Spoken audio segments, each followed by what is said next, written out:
Good evening and welcome to Metro Focus. I'm Rafael P. Roman. Will New Yorkers give Mayor de Blasio another 4 years? And who is he really?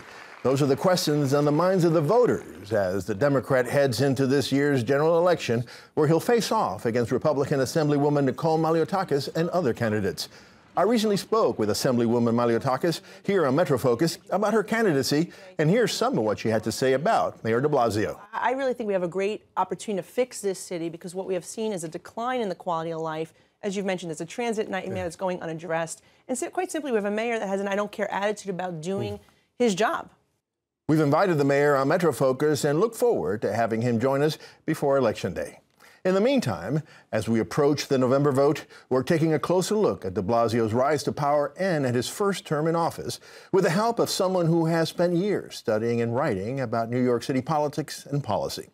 Joseph Vitariti is the Thomas Hunter Professor of Public Policy at Hunter College, and he's the author of the new book, The Pragmatist, Bill de Blasio's Quest to Save the Soul of New York. Professor Vitariti joins us now. Joe, welcome back. It's been too long since we spoke. Great to be here, Ralph.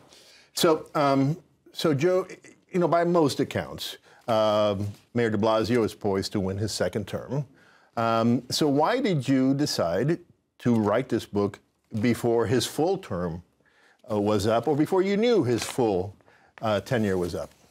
I've been wanting to write a book about New York City mayors for a while, and when Bill de Blasio was elected, he was the first progressive to be elected New York City mayor in over 20 years. And if you discount a one-year term by David Dinkins, John Lindsay was elected in 1965 for the first time. So there was obviously something different going on in New York. And not only does he come in and succeed Rudy Giuliani and Mike Bloomberg, his campaign is really a campaign against Bloomberg and saying that the city needs different priorities. And that was supported by the election of a very progressive city council led by Melissa Mark Viverito that very much supported his agenda. So there's something significant going on. You can't evaluate somebody in 3 years.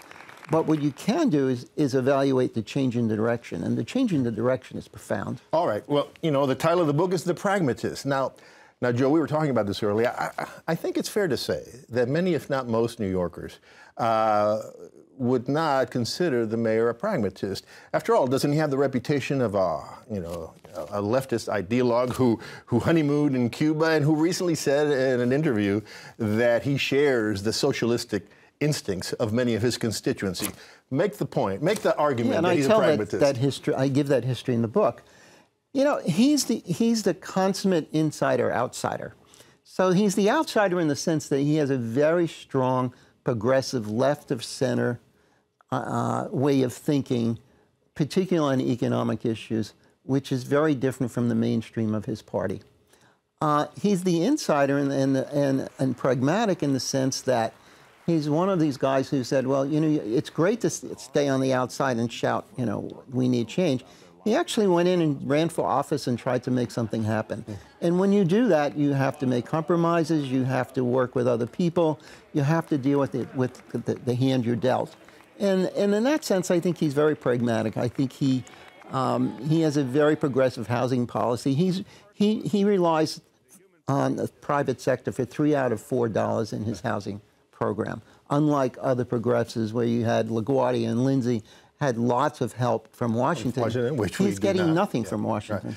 Right. Okay, so on policy, let's say he's pragmatic, but what about a day-to-day politics? I mean, his feud with the governor. I mean, even his strong supporters say that the feud with the governor, who, it takes two to tango, but it was de Blasio who publicly castigated the governor, that didn't help him, and it certainly didn't help the city. How is that pragmatic? Frictions between the governor and the mayor have a long history in New York. You know, Lindsay and Rockefeller were always at odds. What was different there is that the two of them were liberal Republicans, which wasn't an oxymoron in those days. I think what's really at the heart of this between Cuomo and de Blasio is they really have different views of politics. Their priorities are different. Cuomo is much more a mainstream Democrat. De Blasio is a more left of center, Bernie Sanders kind of Democrat who's trying to push the party in another direction. But did the mayor have to rub it in? You know, exacerbate the antagonism? I mean, the city unfortunately depends on Albany for so many things. It doesn't help him. Yeah. And I guess, you know, we can conclude they don't like each other very much. Okay. And that's not going to go away. You spent a lot of hours with Mayor de Blasio and his family. You actually were not close with him before, right? You didn't know him before, but you spent a lot of. What's your take of him as a person and of that family? I spent 5 hours with him in total, uninterrupted, only by family members dropping in at Gracie Mansion. What was most surprising to me interviewing a politician was how open and unguarded he was, and his wife was the same. You know, I pushed him on things that I thought he would find sensitive, and he was right there, you know, wanting to talk about it. I found him to be very intellectual. He wanted to talk about New York City history when he first got there, and I thought, is he trying to get me off the subject here so I don't ask him any hard questions? But we spent enough time so that I had an opportunity to speak to him about his family life. He introduced me to his brother, put me in touch with his 90-year-old aunt, who was a very interesting character, who knew his father, as he said, better than he did. And so that's what struck me the most about him when I met him, his honesty. So, as I said, he's poised to win re-election. If he does win re-election, what do you foresee of the next 4 years? A lot will depend on the city council and the leadership there. My sense is that the city council will continue to have a progressive bent, whoever the leader is. I think he will have hopefully a larger role in helping to define the future of the Democratic Party nationally, which New York City mayors have always had. You know, Lindsay was a spokesperson for cities. LaGuardia was in Washington before he even got sworn in, talking about developing programs in housing and helping the poor. And that's always been a part of what New York City mayors do. And I think you're going to see him try to move the party in a particular direction. And it's going to be a struggle, I think, because I don't think the party's there yet. All right. Well, Joe, the book is The Pragmatist, Bill de Blasio's quest to save the soul of New York. Thank you so much for joining us. It's always a pleasure talking with you, Joe. It's always good to see you.